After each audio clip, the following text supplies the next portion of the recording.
L'histoire que je vais vous raconter aujourd'hui se situe en Europe autour de l'an 800. C'est l'histoire de Charlemagne et de toute sa famille, la dynastie des Carolingiens.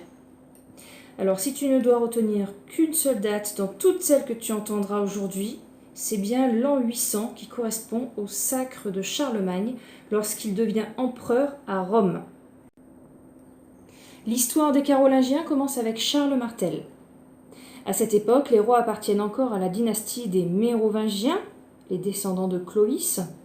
Et donc, le royaume des Francs est partagé entre les trois descendants de Clovis et le duc d'Aquitaine. Charles Martel n'est pas roi, il est maire du palais. C'est une sorte de premier ministre. Et il devient très célèbre en arrêtant les Arabes à Poitiers. En effet, à cette époque, les Arabes commencent à dominer tout le tour de la Méditerranée et ils tentent d'envahir le royaume des Francs en passant par l'Espagne. Et donc, c'est Charles Martel qui empêche les Arabes d'envahir le royaume des Francs. Il devient très célèbre, mais il n'est toujours pas roi. C'est son fils Pépin le Bref qui devient le premier roi des Carolingiens en renversant tout simplement le dernier roi mérovingien Childéric III en 751. Et le fils de Pépin le Bref, il s'appelle Charles, mais il est plus connu sous le nom de Charlemagne, Carolus Magnus en latin. Et c'est de lui que vient le nom des Carolingiens. Charlemagne prend donc la tête du royaume en 768 à la mort de son père, et il devient un roi conquérant. Il agrandit son royaume au cours de guerres successives et constitue un immense empire dans lequel il impose la religion chrétienne. Il établit sa capitale à Aix-la-Chapelle, et certains disent que Charlemagne est le père de l'Europe. Charlemagne aide le pape à plusieurs reprises contre ses ennemis et tisse ainsi des liens étroits entre l'Église et la royauté. Grâce au soutien du pape, Charlemagne est sacré empereur à Rome le jour de Noël de l'an 800.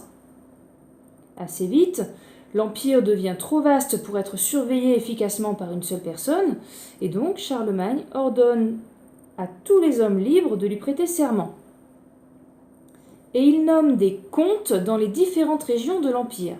Ces comtes doivent rendre la justice, percevoir des impôts et lever des armées. Bref, il gère une petite partie du royaume sous les ordres de Charlemagne. Pour être sûr d'être obéi, Charlemagne fait surveiller les comtes par les missi dominici. On raconte parfois que Charlemagne a inventé l'école, c'est faux. En réalité, l'école existait déjà au temps des Gallo-Romains, mais Charlemagne a encouragé l'Église à ouvrir de nombreuses écoles, car il avait besoin d'hommes capables de lire ses ordres et de rédiger des comptes rendus pour le tenir informé de ce qui se passait dans son empire. Non mais n'importe quoi. Je vais t'expliquer moi comment Charlemagne a répandu la religion chrétienne en Europe. En fait, Charlemagne avait une grande passion dans la vie, c'était zigouiller des païens. Du coup, quand il s'ennuyait un peu, il prenait son cheval, et avec tous ses copains chevaliers, il allait faire un petit tour dans la forêt. Et là, à chaque fois qu'il rencontrait un bonhomme, le choix était très simple. Soit tu crois en Dieu et tu te fais baptiser, soit je te coupe la tête. Alors forcément, dans ces conditions, les villageois, la plupart en tout cas, ont accepté de faire semblant de croire en Dieu et de se faire baptiser. Alors, on peut dire que la méthode de Charlemagne a été extrêmement efficace, puisque effectivement la religion chrétienne s'est répandue dans toute l'Europe. Mais s'il te plaît, évite de faire pareil dans la cour de récré. C'est mal. C'est pas gentil. Dans un deuxième temps, Charlemagne a eu besoin d'ouvrir des écoles pour apprendre aux gens à lire et à écrire. Et à l'époque, les écoles étaient tenues par les prêtres et les curés. Et les enfants apprenaient à lire et à écrire la Bible en latin, et à la plume, s'il vous plaît. Il a fallu plusieurs générations pour que les gens croient réellement en Dieu. Mais bon, c'est vrai, Charlemagne a été très efficace pour répandre la religion chrétienne dans toute l'Europe. Et du coup, le pape est devenu son meilleur ami. Et c'est pour ça qu'il l'a sacré empereur en l'an 800. Fervent catholique ou grosse brute, je n'en sais rien, mais en tout cas, Charlemagne est le roi le plus célèbre de toute la dynastie des Carolingiens.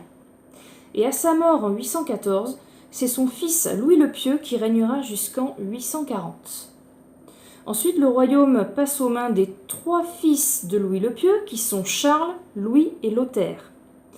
Les 3 frères se feront la guerre, chacun voulant régner sur l'intégralité de l'Empire.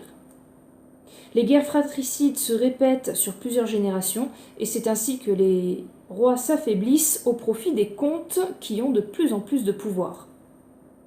Depuis Pépin le Bref, 15 rois carolingiens se sont succédés, et en 987, le pouvoir passe aux mains des Capétiens, mais ça c'est une autre histoire.